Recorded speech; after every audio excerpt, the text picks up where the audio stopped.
baca Al-Quran.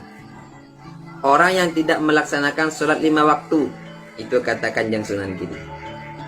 Sesuluki, tapi ingat, silsilahku ini jangan kamu ceritakan kepada orang-orang yang suka berkhianat.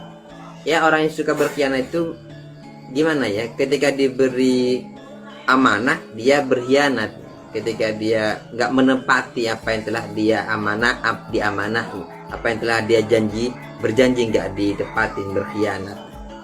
Dan kata beliau, jangan kamu ceritakan kepada orang-orang yang nggak mau baca Al-Quran.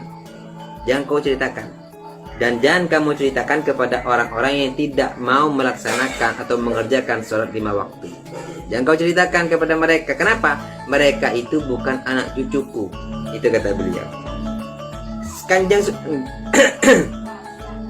Kanjeng Sunan Giri itu mengatakan, kalian jangan menceritakan kepada mereka karena mereka itu bukan anak cucuku. Jadi beliau secara nggak sengaja, secara tidak langsung ya menekankan kepada anak cucu beliau, khususnya kepada orang-orang yang masih berintisab nasab kepada Kanjeng Sunan Giri, agar jangan lupa 3 perkara ini: sholat 5 waktu, membaca Al-Quran, jangan berkhianat. Kenapa? Tegas. Kanjeng Sunan Giri tegas mengatakan mereka bukan anak cucuku. Sehingga teman-teman sekalian yang dimuliakan Allah Subhanahu wa taala, di dalam serat Pratjen itu juga diceritakan besar ya, di samping di serat Pratjen ya, juga saya juga pernah menemukan di serat Ancun miliknya Kiai Abdul Mu'ti Ancun. Itu juga diceritakan bahwasannya orang yang mau belajar, menghafal, menceritakan, menulis, menyimpan silsilahnya Rasulullah Muhammad SAW dari Nabi Adam sampai kepada Rasulullah, dari Rasulullah sampai kepada Kanjeng Sunan Giri, dari Kanjeng Sunan Giri hingga kepada keturunannya hingga hari kiamat, maka orang itu sama seperti menghatamkan 1000 kali baca Al-Quran. Faedahnya itu dijelaskan. Faedahnya sama seperti membaca Al-Quran 1000 kali hatam, sama seperti haji ke Baitullah 1000 kali, dan sama seperti bersedekah besarnya seperti emas segunung Uhud. Itu kata yang dijelaskan di dalam serat Pratjen dan serat Ancun, petapa Ancun, Abdul Mu'ti Ancun yang pernah saya baca. Artinya teman-teman sekalian, kita itu paling tidak harus menjaga. Yang masih merasa keturunan Kanjeng Sunan Giri, baik itu keturunan laki-laki atau keturunan perempuan, hendaknya selalu menjaga wasiatnya Kanjeng Sunan Giri kepada sesuluki ini. Baca Al-Quran, sholat 5 waktu, dan juga jangan berkhianat. Jangan suka berkhianat. Karena beliau nggak ridho. Bahkan beliau mengatakan, tutu anak pucuku, tutu anak putuku, katanya. Mereka bukan anak cucuku, mereka bukan keturunanku. Orang-orang yang suka berkhianat. Jadi kalau kita masih yang merasa keturunan beliau, ya jangan suka berkhianat. Jangan suka meninggalkan sholat 5 waktu. Jangan suka lebih-lebih, jangan pernah meninggalkan baca Al-Quran. Kanjeng Sunan Giri itu suka baca Al-Quran. Suka baca Al-Quran.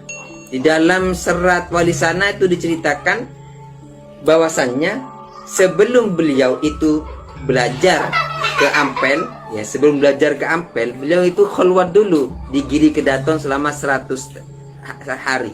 Awalnya izin kepada mertuanya, karena begini, di satu sana itu diceritakan Kanjeng Sunan Giri itu sudah punya istri sebelum belajar ke Ampel.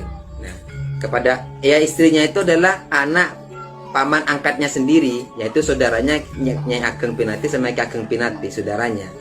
Nah, jadi pamitanlah kepada mertuanya hendak khulwat, ingin menyendiri bertafakur di Giri Kedaton, di Bukit Giri selama 1 minggu.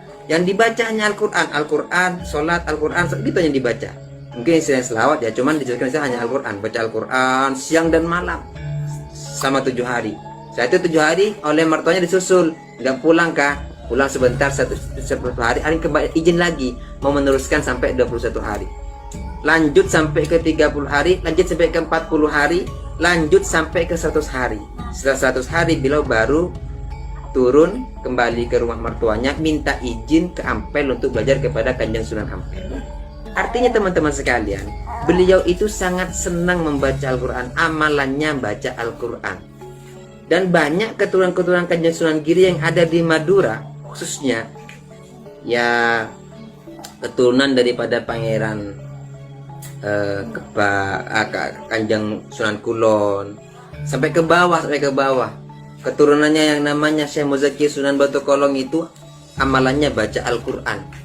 Siang dan malam gak pernah lepas dari baca Al-Quran. Bahkan anak-anaknya daripada Kanjeng Sunan Kyai Muzakir Sunan Batu Kolong itu diberi Al-Quran semua, biar mereka senang sergap atau senang baca Al-Quran. Memang amalannya Kanjeng Sunan Giri dan keturunan-keturunannya memang seperti itu, suka baca Al-Quran. Dan semua keturunan Kanjeng Sunan Giri yang ada di Madura yang dulu-dulunya itu senang kholwat. Sunan Giri suka kholwat. Ya, terus ada lagi keturunannya ke bawah. Sampai banyak yang suka kholwat, itu diceritakan dalam beberapa naskah-naskah kuno, serat-serat yang ada di Madura. Sehingga teman-teman sekalian, itulah wasiatnya Kanjeng Sunan Giri kepada Syekh Suluki. Sehingga kita berharap semoga